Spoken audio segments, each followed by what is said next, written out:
What is going on, guys? My name is Mason. Welcome to the very first episode of LevelUp Podcast. With me, I have my co-host, Corbin Davenport. Hello. We have a great show for you today. For example, Nintendo NX details have been announced by Eurogamer. Kerbal Space Program has been released on PS4 and Xbox One. And we also have some Sonic game announcements to talk about. And some Pokémon Go incidents. Ouch. Yeah, it's been crazy. This has been a couple weeks that it's been just chaos in things of like gaming. Like so much has been announced and stuff. So, I mean, they're keeping us busy for sure. Yeah, let's go ahead and jump into the first topic, which is obviously the big one. It was just dropped today. I woke up with Nintendo NX rumors all over the internet. Oh, snap. Yeah. Basically, the gist of it is that Eurogamer site editor Tom Phillips has officially labeled the NX as a Wii U and 3DS successor. So it would be, this is confirming the sort of hybrid console. No, not Right. hybrid. I mean, this isn't actually confirmed stuff, but he's Eurogamer's confirmed it with multiple sources, so it's almost like it is, you know. Yeah, what I mean? it's just more confirmation to a rumor. Yeah, so multiple sources have confirmed that the new machine is based around NVIDIA's mobile-oriented Tegra processor, with the development kits currently using the Tegra X1 chip found in the Shield Android TV console and the Google Pixel C tablet. If you've never heard of Tegra processors, I wouldn't be surprised. They don't have a whole lot of devices that use them. It's mostly NVIDIA's own tablets, as well as their Android. Right. It's sort of a home console, but it's more like a media center. Basically, Tegra processors are incredibly beefed up mobile processors that are specialized for gaming. So they have much better gaming performance than an average smartphone does. And I actually had a tablet with a Tegra 3 years ago. Obviously, it's very different from the ones on the market now. These processors are getting to basically surpassing the Xbox 360 and PS3, but we'll get to that in a second. Many expected the Nintendo console to use AMD graphics similar to the Xbox One and PS4. I know a lot of people were hoping that it would use the x86 architecture that other consoles use. I'm sure that would greatly help Nintendo's third-party support if they could just easily port over games. Doesn't look like that's happening. Whoops. That's sad. It's just a random turn of events, all these good things. Oh, yeah, your dream's crushed with this, by the way. But no, it's just crazy. Like, there's so much that was announced today, and it's just, what do you think about all of it? Yeah, I mean, I think it would have helped a lot if Nintendo used the same x86 architecture, because they really need that third-party support really badly. Right. But You would think they would have learned from the Wii U, though. Like, all they had really was first party after the second year. You know, it was like all they had, yeah.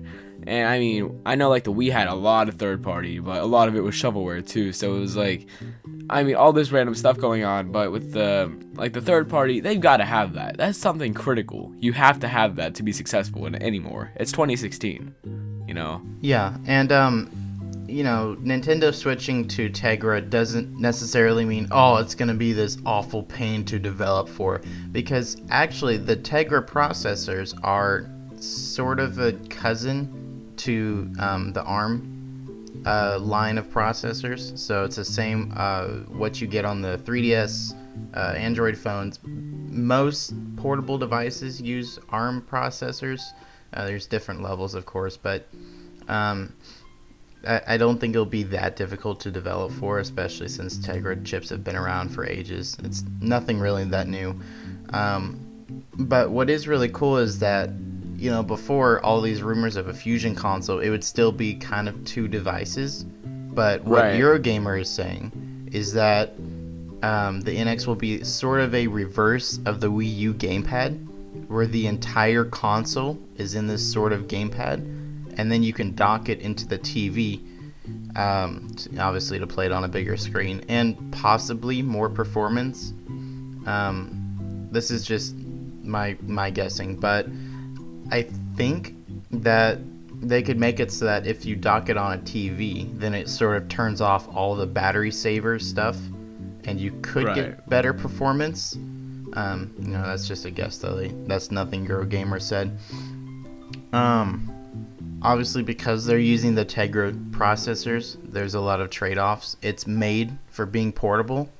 There's a few tablets with Tegra processors. Obviously, you want good battery life on tablets. You wouldn't shove a whole desktop processor in a tablet unless you're Microsoft. Hey! Oh! Surface Pro.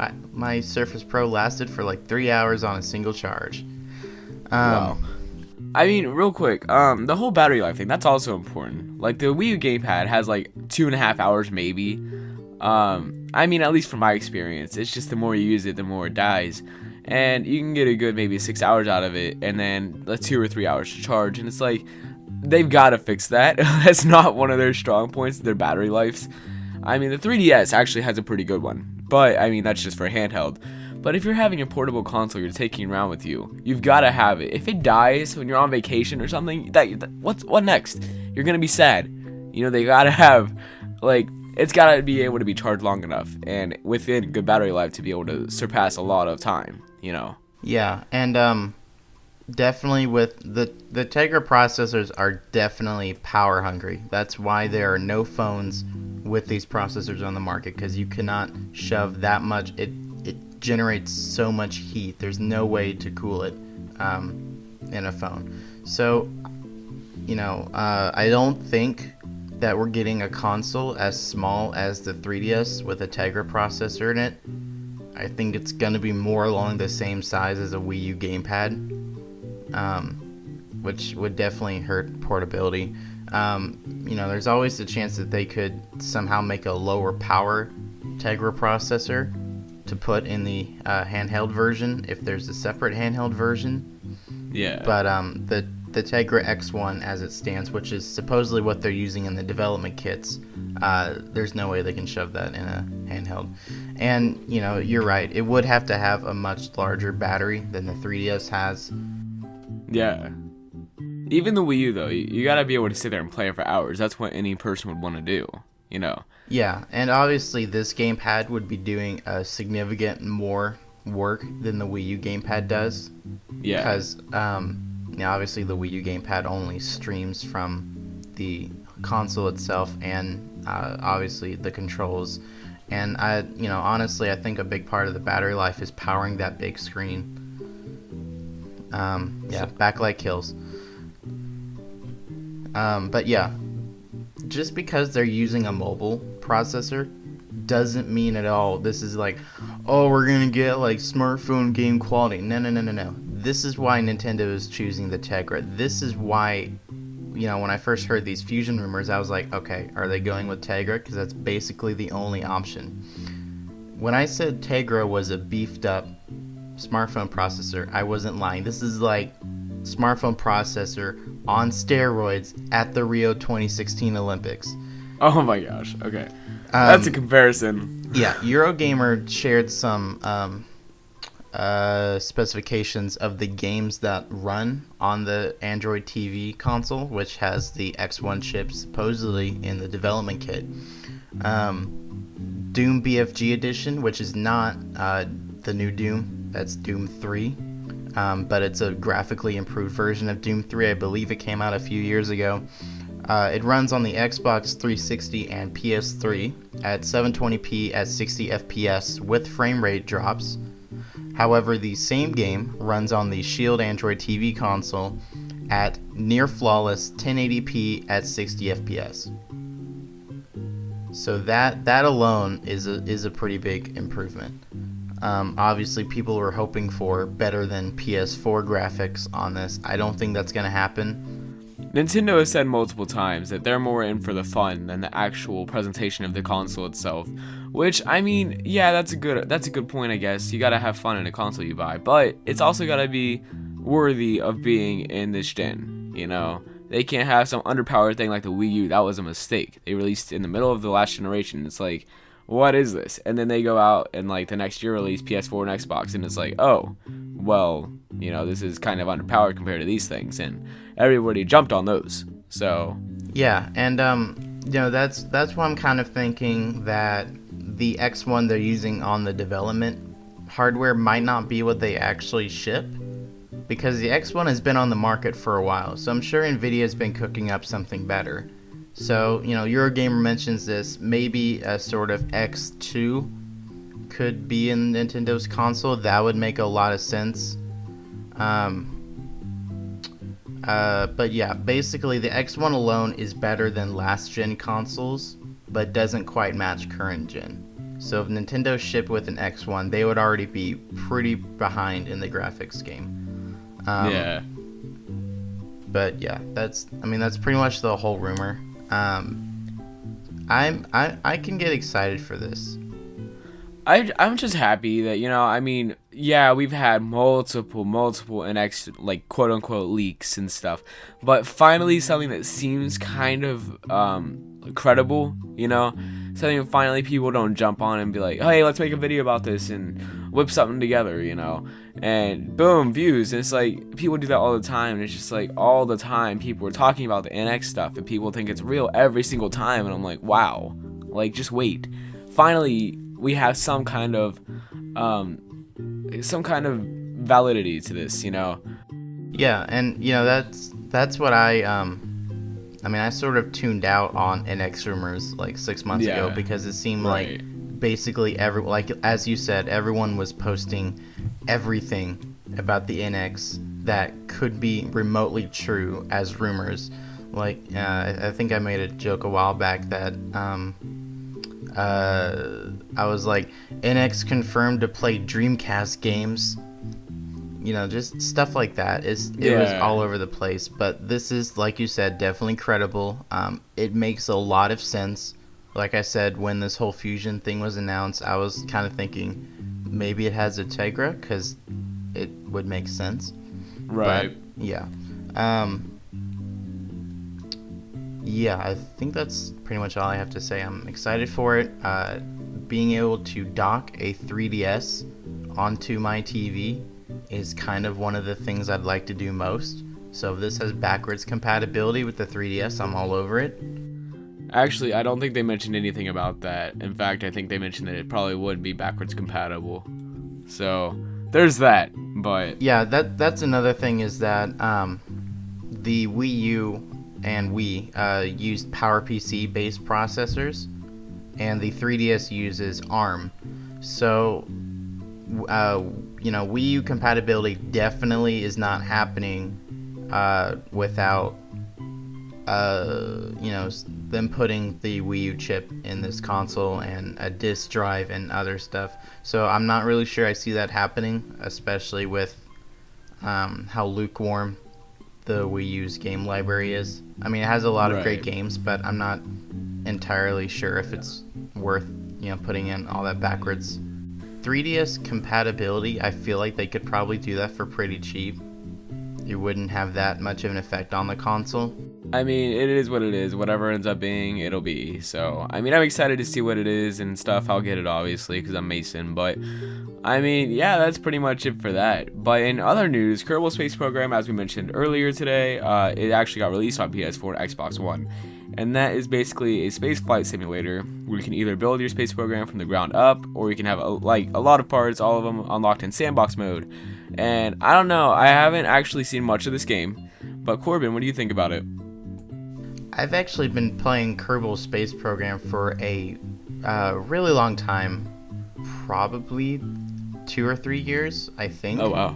Yeah. I mean, I've played a lot on and off. I can actually check how many hours I have in it. Let's see here. Kerbal Space Program, 103 hours. Okay. Oh wow. Yeah, I still am terrible at it though. Like, the most I can get is a moon landing. That's it.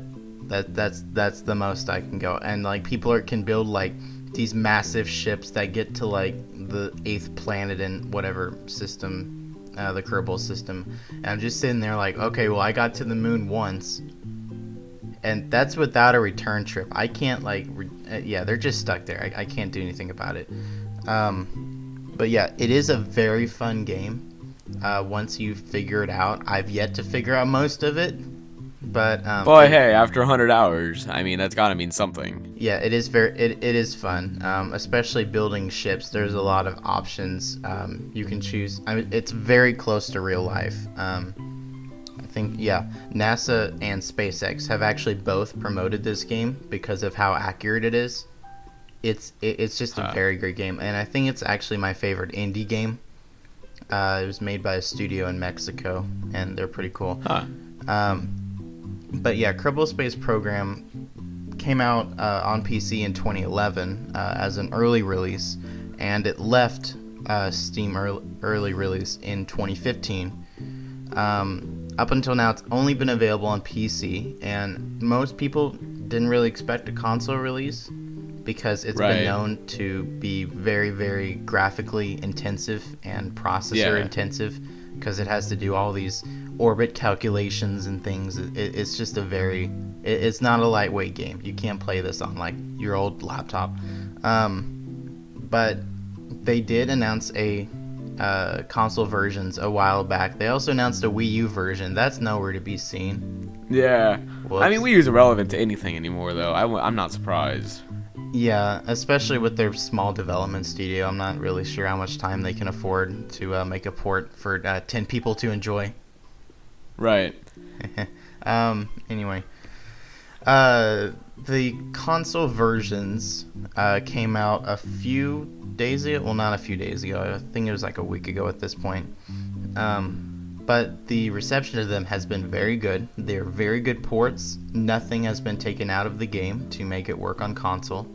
The only weird thing about it is the controls, because Kerbal Space it's a space flight simulator, so there's like 100 keys involved. Well, not 100 keys, but a lot of keys involved. Well, a lot, yeah. You have to do a lot of stuff at once, and the way they did it is actually pretty smart. They kind of did keyboard shortcuts, but with buttons.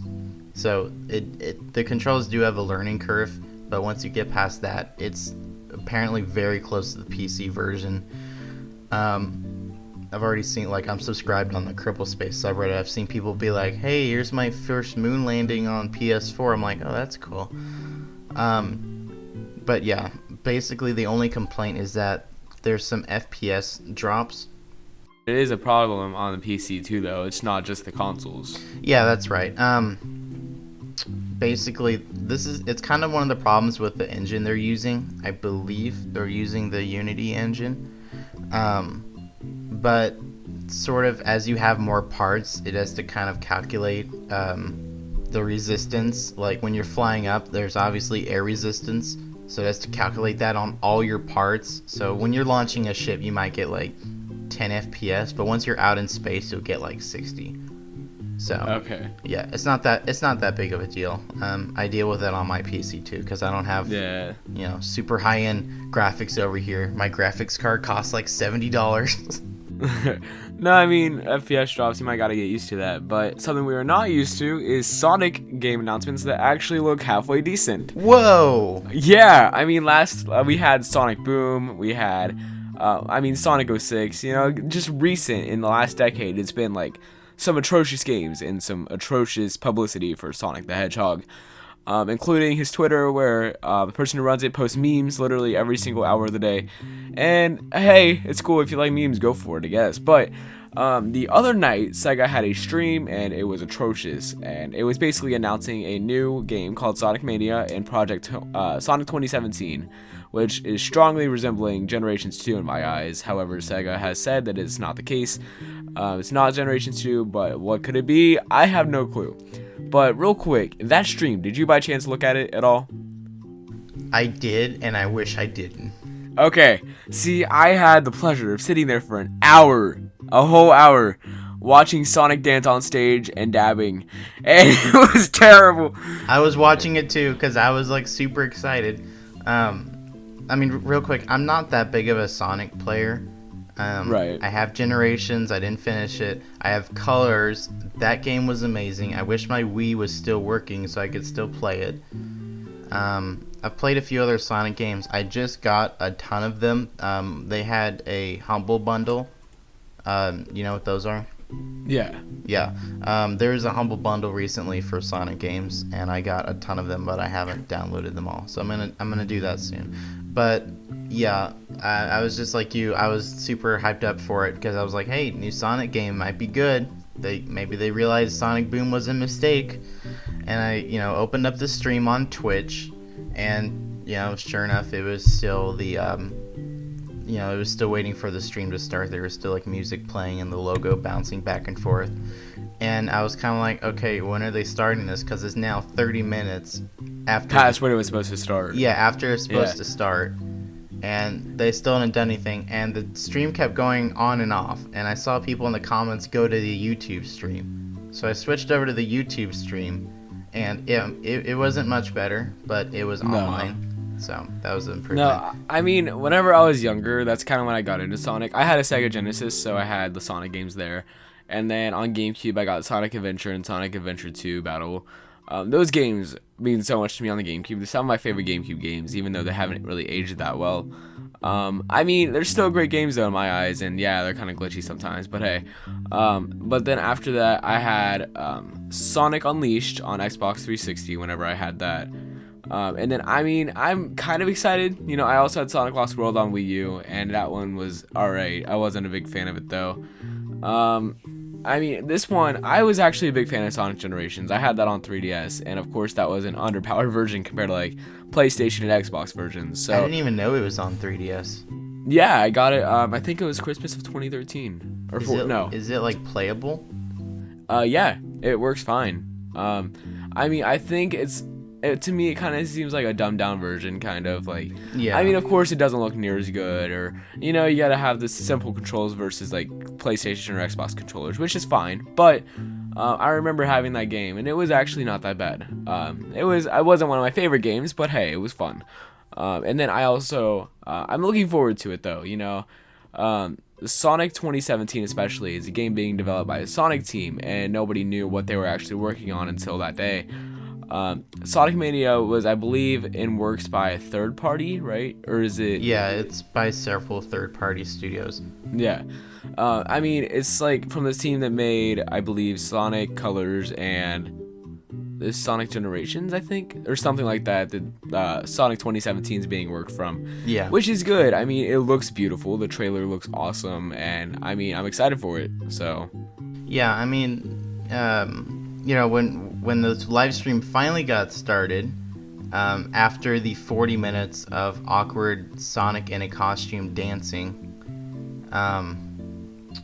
after I wiped that from my mind, I actually had to leave the live stream after that because I couldn't take the constant audio buzzing. Yeah, that was terrible. If you didn't watch that live stream, that was just a giant mess all around. There was not very much redeeming about that live stream.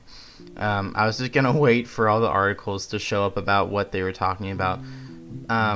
When I saw Sonic Mania, I was kind of disappointed because I was thinking this would be the only thing they would announce, and it was like a game that wasn't even being developed by Sonic.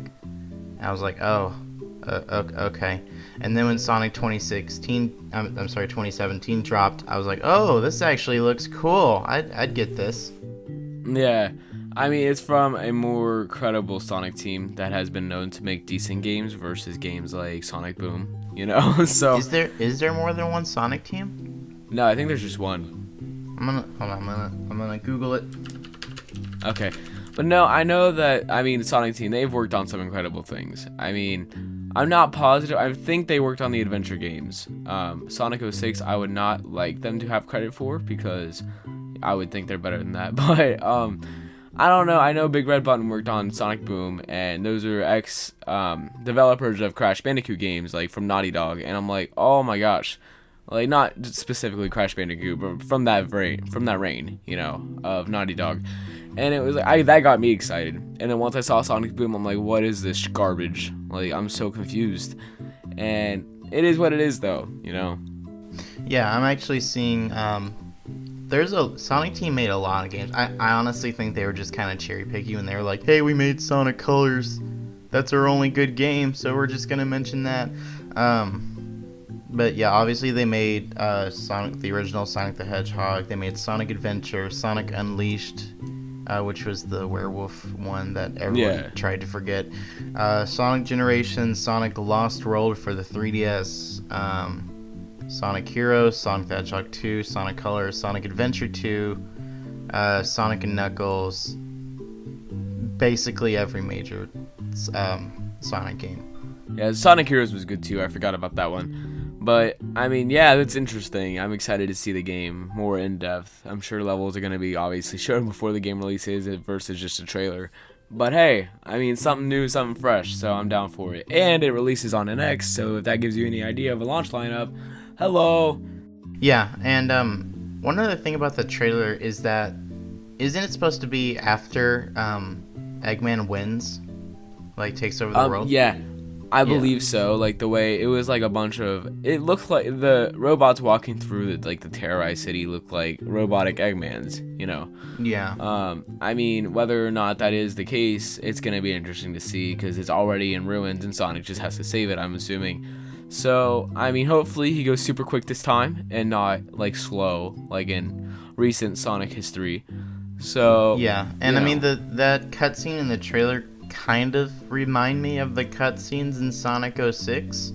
So I'm yeah. I mean, I'm pretty sure they've learned their lesson from that game. They haven't made a game that terrible since they made that game. So I think it'll be good. I'm not too worried about it. I hope it will be too. So, is there anything else you got to say about Sonic before we move on? Not really. I'm just excited for it. No. All right, cool. Well, another thing people are excited for and still has a craze everywhere now, Pokémon Go. That is an incredible game in my eyes. Like, for a mobile game, it has blew everybody away in terms of profit and fun, you know, most importantly. I love the game. I don't even play that much Pokemon, but that thing is addicting. I swear, that's just, oh my gosh. I always walk around town, and it's weird for me to go outside, honestly, but it's cool, you know, and they're gonna be adding more things like more Pokemon. I believe trading was confirmed by Niantic Labs, so that's interesting. But there's a lot of things I just wanted to talk about. Like, there's so much incidents, so many things that have happened because of this game. Not specifically the game did it, but it led people into bad things. You know what I mean? Yeah. Kind of people just, well, you know, the whole game encourages exploring, and obviously since you're outside, there's some places you shouldn't go, like private property.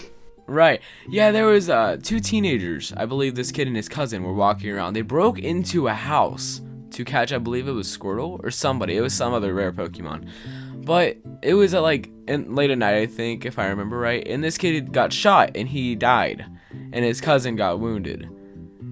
Yeah. I'm like, I mean, that's terrible. It's devastating, yes. But why are you going to break into a house?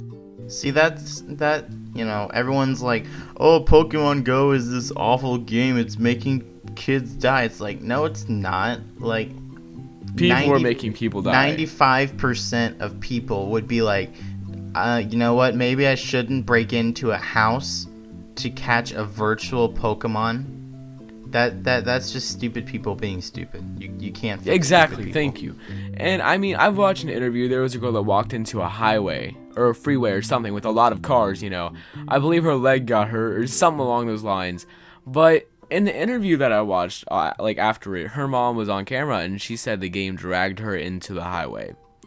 The game literally dragged her into the highway, Corbin. Is that a thing? I don't think that's how it works. I've played the game. I don't think that's how it works. Exactly. And people, I mean, whether or not she was paying attention, they blame the game. And the game has nothing to do with it. It's stupidity of people, you know. Yeah.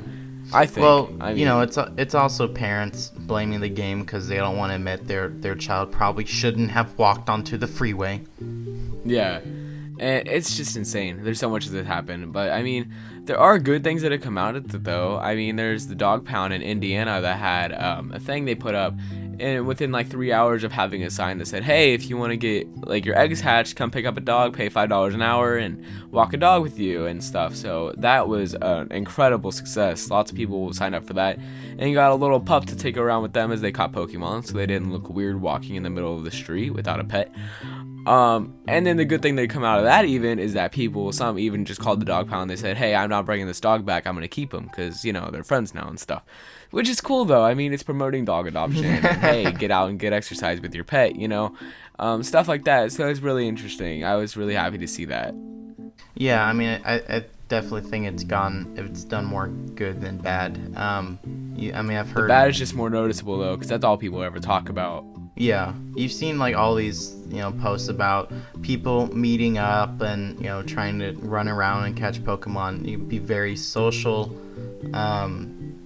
All these other stories about, trying to help other people catch Pokemon. Obviously there was, I don't know if you saw it, but there was an article about how people were setting lures at a children's hospital for kids who so they can... Yes, because they can't leave the hospital, but they can still play the game. And I saw someone, I think this is right, I saw someone post on Reddit a while back that they work at a children's hospital, and it was basically like a wagon. They were bringing around a wagon of phones and just catching Pokemon for all the kids in bed. I thought, oh, that's so sweet. That's awesome. Yeah, I mean, there are good things that have obviously come out of that, and whether or not people want to mention people set lures to rob people now. That was the thing that happened a while back. Yeah. And I mean, it's gonna attract people to that spot because you gotta catch that rare Pokemon, But the stupidity of some people, I can't grasp it, man. I can't. So much has happened. I mean, more good than bad in terms of scale, But the more importance of it is, good things have happened because of this game. And I'm happy to see that, it's a huge success, over 75 million downloads already. So that's insane. Yeah, Apple mentioned that in, I believe, one day, I'm not actually sure on this, it is some kind of time frame, I'll look it up, but they said that it broke all their records for an app download. Yeah, it was like their most successful one, which is insane. That's awesome. I mean, that's great, Yeah, and for a while they actually surpassed Twitter and Facebook in terms of daily users. That's incredible. See, you wouldn't think that, though. I found the post. It was Pokemon Go has set an App Store record with more downloads in its first week than any other app in the store's history. Wow. So that's the iPhone App Store. Or the iOS App Store, so that's iPads too. I mean, it's the power of Nintendo IP, It's crazy. They say Pokemon, people jump on it. I mean, I feel like it's a good way to lure people into the series even. I don't even play it, but I might. I'm excited for Sun and Moon a little now. And I know a lot of Gen 1 now, so that's awesome. It's kind of like a history thing for me now, learning. So I'm not against it. I think it's cool. It gets people out and gets them active, so hey. Still hasn't got me active. I play it when I'm out anyway. When I have to run errands, I'll just have it open on my phone. But yeah. Yeah. But I mean, it's crazy. So is there anything else about that? Anything else we gotta mention? Forgot to or anything? Not really. Alright, well I guess that rounds up all the news. I mean, we had a lot to talk about there. It was a good conversation. But games, we play them. So is there any that you've been playing lately that you want to talk about or anything? Lately, I actually have. Oh wow, I can't speak today. I actually haven't played that many games this week because I've had strep throat, so I've been mostly in bed, sick, and also at work. That's not fun. But I have been playing a lot of Roller Coaster Tycoon 3, and if you've never, if you've never heard of this or listeners haven't heard of this, this is a sort of amusement park building simulator. It came out years ago. I think it's from 2005 or something like this. But I got it ages ago and I started playing it again, and it's really fun. I really like simulator games. And that one is just fun. It's fun to build roller coasters and have people, ride them, and then you can switch to first person and sort of see what they see as they ride your roller coaster. It's really fun. I have 50 hours on it now, probably most of which is from recently, because I don't think I played it very much until recently. And I even got my little sister she saw me playing it. She was like, "Hey, I want to play that." So I set her up with a Steam account on my mom's laptop and downloaded the game for her, and she's been playing it. So it's very fun. I think it's just there's a few games that I think them being old doesn't really have an effect. Right. Like, this game's more than 10 years old, but it's still very fun to me. I don't really play a whole lot of older games, mostly from the past 5 years, because that's mostly when I've been playing games. I got on the video game train fairly late. My first console was a Nintendo DS Lite, but that and probably SimCity are probably the two older games I play the most. So yeah, I've had a lot of fun with it. So what have you been playing? I mean, that's cool. Roller Coaster. I can't talk either, I guess. Roller Coaster Tycoon. I've seen gameplay. It looks pretty fun. I might try it one time, maybe. Yeah, it's for Mac, so you can get it. But no, I've played a lot of Lego Avengers. I got that a few weeks ago, so I've been playing that. It's a pretty interesting game. It has a similar storyline. It takes from Civil War. No, actually not Civil War, I don't think. I know it has Captain America 2, the Winter Soldier, and then it had Age of Ultron stuff and other games. Wow, I'm a mess. No, it had other Marvel movie storylines written in with it, so it kind of all ties itself together, which I think is really cool. I'm pretty far into the game now. It's interesting. I might make a video about it soon. But also, Pokemon Go. Me and my stepbrother went Pokemon hunting yesterday to a college university, at Allure. I caught a Growlithe and a Squirtle in a half hour, among other things. But hey, those are the most notable, so cool. Yeah, so that's also getting really addicting, as I mentioned earlier. I don't even know how much I've put into that game. I've only spent $1, so that's good. But I needed those Pokeballs, so hey. And then also Super Mario 3D World, because I recently made a video about that, and I needed footage. So I didn't play it out of spite. I had to get footage, so I had to play it.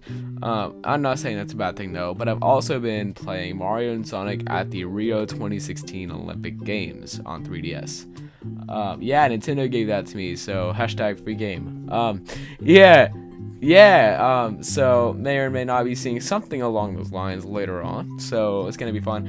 But yeah, I mean, that's what I've been playing lately. Not too much, but again, not too little. A steady balance between work, life, and gaming.